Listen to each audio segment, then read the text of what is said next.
oh, I'm a piece of shit, I'm spiraling, I'm worthless. It's actually very convenient to be all or nothing, right? Like that way, because it's giving you an out or an off, instead of going, as otherwise somebody else determines whether you're good or not. And that's like, if you only enter contests in which winning is up to you, you will always win. No one's watching. You can stop anytime you want. You're not as free as you think you are.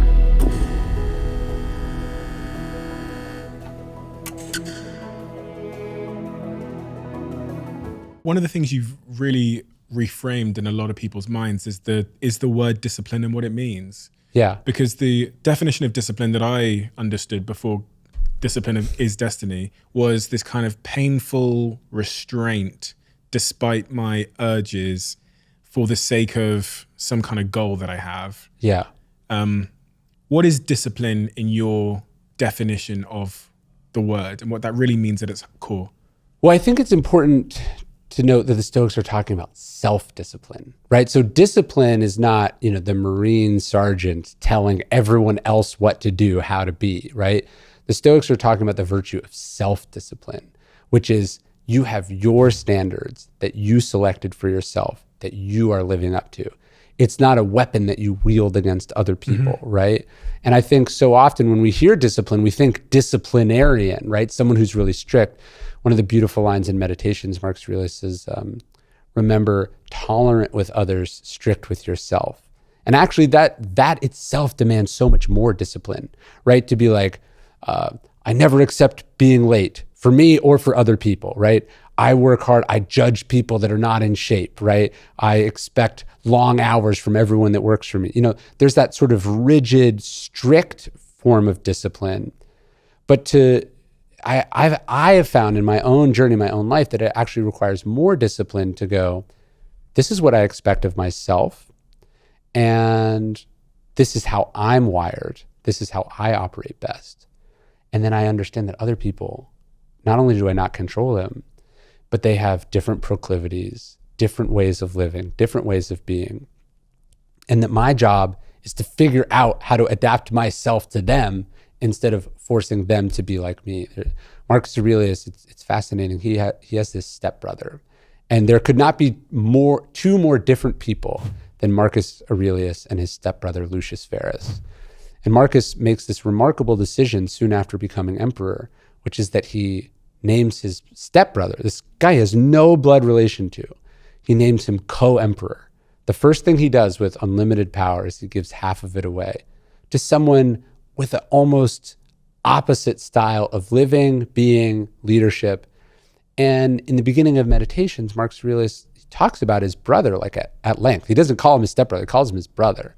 And he says, what I learned from my brother, he says, I'm so grateful to have had this person in my life, a man whose character helped me improve my own. And the point was, I think not only did he have to learn how to practice the virtues of acceptance, flexibility, meeting people where they are, but Marcus had to adjust himself and find the good in this person and not try to make this person just like him or be disappointed and judgmental of this person for not being just like them, right? And so when we think of discipline, so often it's rendered as this form of rigidity. But I think the highest form of discipline is the ability to adjust and be flexible and adapt. And the really great leaders, the really great people, manage to get stuff out of people who are not like them, right? They don't write someone off because they don't have the same high standards as them, or they don't get that person to reach those high standards through force, right? Or bullying or judgment, but through example, through inspiration, right? Through discussion. And so, I don't know, I'm trying to render discipline not only in that sense, but I think often also when we think of discipline, we think about it in the physical form, right? Discipline is running harder, running longer, lifting more weight, working more hours. And that physical discipline is essential. And there's almost no one who is successful in life who does not also have that form of physical discipline. And in the introduction, you say discipline gives us freedom, which again feels like that's typically not what people think of discipline. We think of discipline as taking our freedom and making our lives, as you say, more rigid. Yeah. As you were saying then, like more rigid and less choices, less optionality. But in the introduction of your book, you say discipline gives us freedom. Epictetus is this slave. He's a slave in Nero's court. And imagine the contrast. This person who has no freedom, completely impoverished, their body, their work, their labor, it's all stolen from them. And then they're surrounded by not just opulence, but power, right? And ambition and fame, right? He's surrounded by the who's who of Roman life. And Epictetus looks around and he realizes that he's freer than all these people. And he realizes he's freer than all these people because they're not in control of themselves. They might be legally free, but they're slaves to their ambition, or they're slaves to the job they've gotten, or their family name, or their urges, their temptations, right?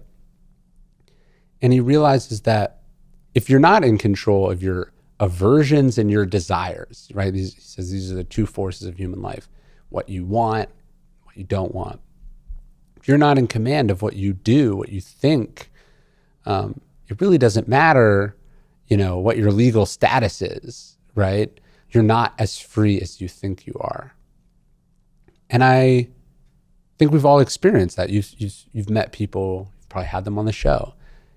Enormous bank balances, enormous followings, hugely powerful jobs.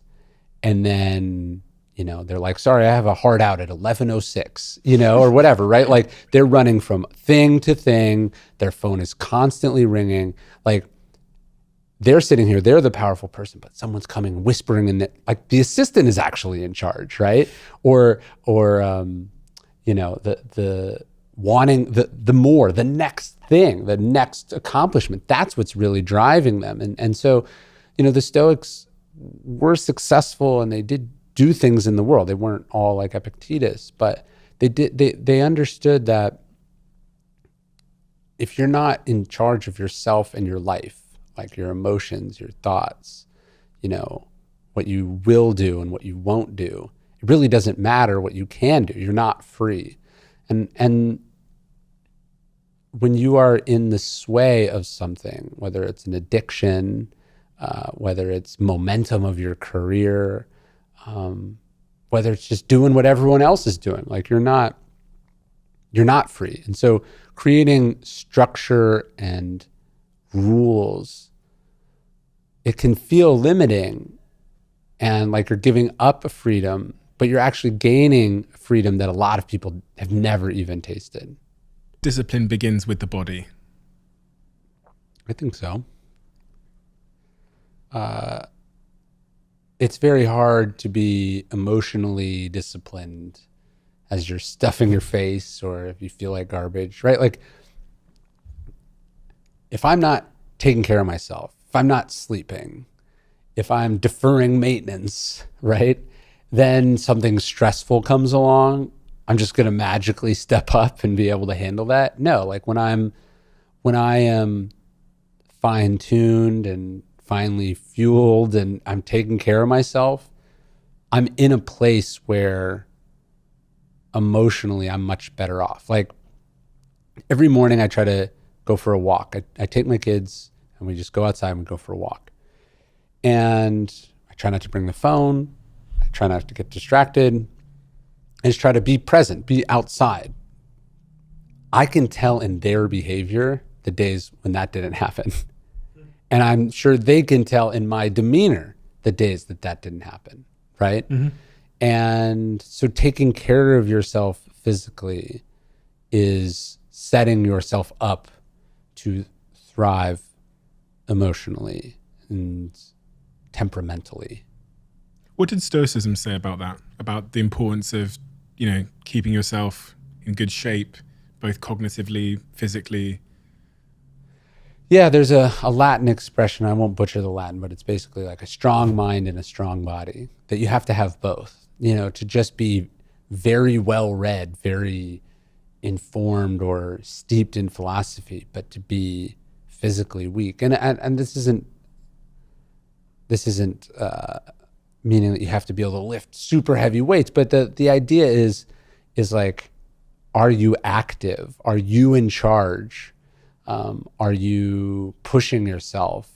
That carries over, and vice versa. Should we all be pushing ourselves? Yeah, for sure. Physically?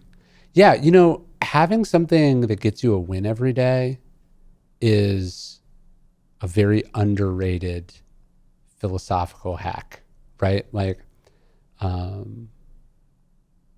try to run or swim or bike every day.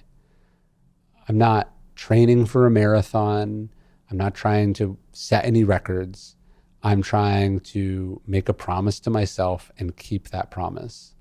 And it doesn't matter how badly the writing goes. It doesn't matter what news I just got from my agent. It doesn't matter how my business is doing. It doesn't matter what the stock market's doing. It doesn't matter what mean thing somebody just said about me online.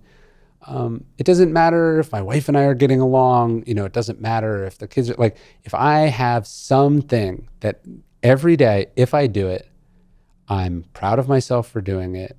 I got endorphins from doing it. I got healthier from doing it. I got some time away from the screen or work or sitting in a chair from it. Like, that's hugely important. And it's so easy, and it's something that's up to you. I've never gone for a run and then not made it back, There's lots of days where I don't want to do it, but I'm always glad that I did it. Almost all great leaders, great athletes, great philosophers have been tough. Yeah. What do you mean by tough? I mean that they've gone through something. Churchill talked about how, he says, every prophet, every sort of great leader, great person, he said they're of society, but then they're sent into the wilderness, right? There's some period where their work is unpopular, where their ideas aren't accepted, where they're struggling to make ends meet, or there's a controversy or whatever. Churchill spends 33 to 39 basically out of public life, sort of persona non grata. And he says that it's in this wilderness, he says, where psychic dynamite is made. And his point is that it's in that struggling, in not having everyone listen to you, not getting what you want, not having everything at the push of a button, that forces you to really refine what you think, forces you to grow and change and adapt. Steve Jobs' time in the wilderness is when he gets fired from Apple, and he has to go and he starts these other companies, and he has to look in the mirror and go, how did I get fired from the company that I started? And so we all have to have that period where we are wrestling with our demons or a demon, and it's in conquering that, changing from that we bring back to whatever we're doing, I think, a greater sense of purpose and clarity, and then hopefully, better skills. And those moments make us confront our egos. Yes. Yeah, there's an ego death in losing, being rejected, realizing you're not what you thought you were, or it's not going the way that you thought it was going to go. And, ideally you want to learn that earlier and cheaper. You don't want to get to the very top and have it all come crashing down and have to start over, right? There were probably many times along Steve Jobs' journey where maybe it was a tough meeting, or an investor, laid out all the issues to his face, or there was an article, right? There were many moments where he could have learned that lesson in a way that was less calamitous than getting fired, getting thrown out. Sometimes that's what people need. Sometimes you got to blow your life up, but it's better that it's better that you listen. I've said this before, but it's like, life is always sort of whispering feedback to you. And if you don't listen to it, at some point it has to hold you down and scream it in your face. And that's avoidable. How do you tune into that voice whispering? For the Stoics, it was like this kind of nightly or daily conversation with the self. This is the art of journaling. This is what Marcus Aurelius is doing in Meditations. He's having a conversation with himself, the most powerful man in the world. No one could tell him what to do. But he, in the pages of what's become Meditations, is going, why are you like this? Why are you doing this? You know better than this. Remember what so-and-so said. Remember the examples of all these people that you love, that have inspired you, that you're trying to be like. Try to get back on the path, trying to define what that path is. And I think a process of really holding yourself accountable somehow, whether it's a journal, maybe it's quarterly meetings with a coach or an advisor or a board of directors, maybe it's long walks where you think about these things. There's lots of ways to do it, but I think it's the ability to reflect and evaluate and adjust based on this information. That's what that voice is, right? The information is there. Maybe deep down we know it, but we go, it'd be uncomfortable, it'd be painful, maybe it wouldn't work. But you gotta be doing that work. And again, the sort of maintenance is gonna be cheaper and easier than the total rebuild. I've been thinking a lot recently about the commitments we make to ourselves and the importance of keeping those commitments. Sure. And I'm thinking, when I say that, I mean the small things. I'm going to do this. Yeah. I mean, as Jordan Peterson might say, like, I'm going to make my bed. Yeah. Or it could be, I'm going to quit drinking alcohol, or I'm going to have vegetables instead of, I don't know, pizza. These small commitments we make and the impact they have on the story we believe about ourselves. Yeah. And I was just thinking, I think it was this morning, or I was going to write something about it, how the size of the commitments we keep to ourselves correlates to the size of the reward it spits out on the other end. So if we keep big commitments to ourselves in terms of the impact on our self-esteem and our self-story, the evidence we have about who we are, it has a correlatory, that's not even a word, but it has an equally big output. What do you think about that, keeping commitments to ourselves? In The Road, the Cormac McCarthy novel, the little boy is talking to his dad. They're sitting around a campfire, and they've agreed to split everything evenly. That's sort of the system they have. And the dad gives the son like a little more of the hot chocolate, like he's trying to be nice. And the son's upset, and he says, Dad, like you promised we would split everything evenly. And he says, Dad, if you break the little promises, you'll break the big ones. And I think that's such a beautiful idea, not just as a parent, but as a person, right? It shouldn't matter. You said, hey, I'm going to get up at 6. And then the alarm goes off at 6. And then you hit snooze and you hit snooze. And you go, I don't actually have to be anywhere today. I'll just go back to sleep and wake up whenever I think. Or as a writer, like writing is not fun. Having written is fun. So you're always trying to come up with reasons that you don't have to do it today.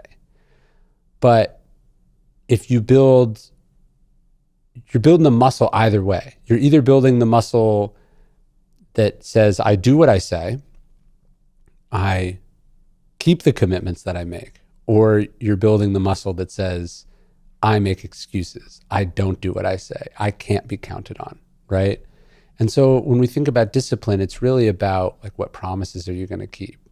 And the tricky thing is you're keeping promises to yourself that nobody even knows that you made, right? It's not like, hey, you made this commitment. If I don't write this book by this time, like, I have to do this embarrassing thing, or, then I'll retire. You're not really putting your ass on the line in that sense, but you've said to yourself, you're going to do this thing, and building that muscle is really important. I mean, I do think one of the critical things about having a physical practice is you are building that muscle of like, I told myself I'm going to do this hard thing. Now that hard thing is approaching. And am I going to come up with an excuse? Am I going to give myself a way out? Or I'm going to do it. And then when you do it, now you're in the middle of it. And now you're tired. And there's this voice inside of you that says, well, no one's watching. You can stop anytime you want. Just turn around. Just go back or slow down. It'd be easier if you slowed down. And the muscle, or that part of you that is able to override that, is a really critical muscle. Seneca says, we treat the body rigorously so that it is not disobedient to the mind. And I think about that. I have a cold plunge at my house, and there's supposedly all these health benefits to doing the cold plunge. You know, it increases your metabolism or circulation. You know, there's all these studies, and they're probably true. I mean, they sound like they're true. I'm not a scientist. I have no idea. But to me, all of that is extra. To me, what the cold plunge is it's the sitting down in the thing when I know how cold it's going to be, and I know I'm not going to get used to it or comfortable for at least a couple minutes, right? Like the cranking of the knob in the shower is the other version, or the shower's not warmed up and the forcing the step in before it's cold. That's the health benefit. Like that's the thing that you're getting out of it, is the ability to do hard stuff that you don't want to do for uncertain benefits or benefits way down the line. Like if you can cultivate that, you're golden. That's where books come from. That's where businesses come from. That's where losing weight comes from. All of it comes from the ability to do that hard thing that you don't want when the rewards are not immediate or instantaneous. And we've all got different size muscles in that regard. Sure. Right? So some of us can't, maybe because we spiraled down, we didn't keep a commitment to ourselves, which meant that our esteem was lower, and then we didn't keep another commitment because of that. And now our self-opinion or our self-story of ourselves and our ability to do things is so in the bin now that, you know, it seems like we can't keep any commitments to ourselves. We're like so self-deceptive in so many ways. Those people that have really struggled, they've tried, they've struggled, you know, they bought your book because they thought, fuck it, maybe there's like a sentence in here which is gonna get me to the gym. What do you say to those people that find themselves completely absent of apparent discipline? I think it's really important when we mess up that we don't identify with that, right? We identify with the person that we want to be, that we know that we can be. We identify with the thing happening, and then we fall off, right? Like in sobriety circles, they talk about like falling off the wagon. I like the idea that the wagon is going and you're either on the wagon or off the wagon, right? And the idea when you fall or you mess up or you make a mistake or you break that promise, like it's still there. Like you can get back on it anytime, right? That's kind of how I think about it. So instead of going, oh, I'm a piece of shit, I'm spiraling, I'm worthless, it's like, no, the thing has continued on. You know, am I going to run and catch up to it? Am I going to start to build those habits again?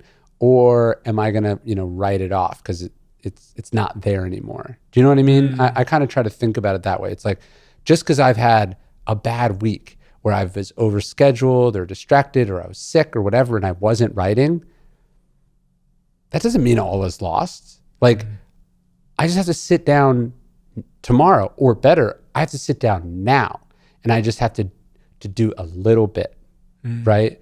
And that's what starts that process again. It's